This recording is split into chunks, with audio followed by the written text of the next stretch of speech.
Hi dears, അസ്സാം വലൈക്കും. അപ്പോൾ എനിക്ക് ഏറ്റവും ഇഷ്ടപ്പെട്ടിട്ടുള്ള ഒരു സാധനമാണിത്. ഇത് ബോളിയാണ്. ഹസ്ബൻഡ് നാട്ടിൽ പോയിട്ട് വന്നപ്പോൾ വാങ്ങിക്കൊണ്ട് വന്നതാണ്. അപ്പോൾ അതിനോടൊപ്പം തന്നെ ഞാനൊരു ചെറിയൊരു ഹൽവ പീസ് കൂടി വെച്ചിട്ടുണ്ട്. ഹൽവ എൻ്റെ കയ്യിൽ ഉണ്ടായിരുന്നത് കൊണ്ട് മാത്രം ഞാൻ അതിൻ്റെ സൈഡിലൊന്ന് വെച്ച് കൊടുത്തോളൂ ഒരു ഭംഗിക്ക് വേണ്ടിയിട്ട്.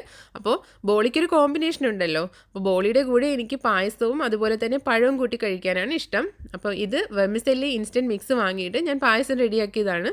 ഭയങ്കര മധുരമായിരുന്നു കേട്ടോ, നല്ല പഞ്ചസാര ഉണ്ടായിരുന്നു. അപ്പം ഞാനത് പ്രിപ്പയർ ചെയ്ത് കഴിഞ്ഞ ശേഷമാണ് ടേസ്റ്റ് ചെയ്ത് നോക്കിയത്. പായസത്തിന് നല്ല മധുരം ഉണ്ടായിരുന്നു. അപ്പോൾ ഇതിൻ്റെ കൂടെ എൻ്റെ കയ്യിലുണ്ടായിരുന്ന ബനാന കുറച്ച് വലിയ ബനാന ആയിരുന്നു. അപ്പോൾ അതുകൂടിയാണ് ഞാൻ ഇതിൻ്റെ കൂടെ മിക്സ് ചെയ്ത് കഴിച്ചത്. ഈ ഒരു കോമ്പിനേഷൻ എന്ന് പറഞ്ഞാൽ വേറെ ലെവൽ ടേസ്റ്റാണ് കേട്ടോ. അപ്പോൾ നിങ്ങളെല്ലാവരും ഇത് ട്രൈ ചെയ്തിട്ടുണ്ടാവും. പ്രത്യേകിച്ചും സദ്യയൊക്കെ കഴിച്ച് കഴിഞ്ഞ ശേഷം ഈ ഒരു കോംബോ കഴിക്കുവാണെങ്കിൽ വേറെ ലെവൽ ടേസ്റ്റാണ് കേട്ടോ, ഭയങ്കര ടേസ്റ്റാണ്. അപ്പോൾ വീഡിയോ ഇഷ്ടമായാൽ സബ്സ്ക്രൈബ് ചെയ്യാൻ മറക്കരുത്, ലൈക്ക് ചെയ്യുക, ഷെയർ ചെയ്യുക, അതിനോടൊപ്പം തന്നെ കമൻറ്റ്സ് കൂടി അറിയിക്കണം. Thanks for watching. ബൈ.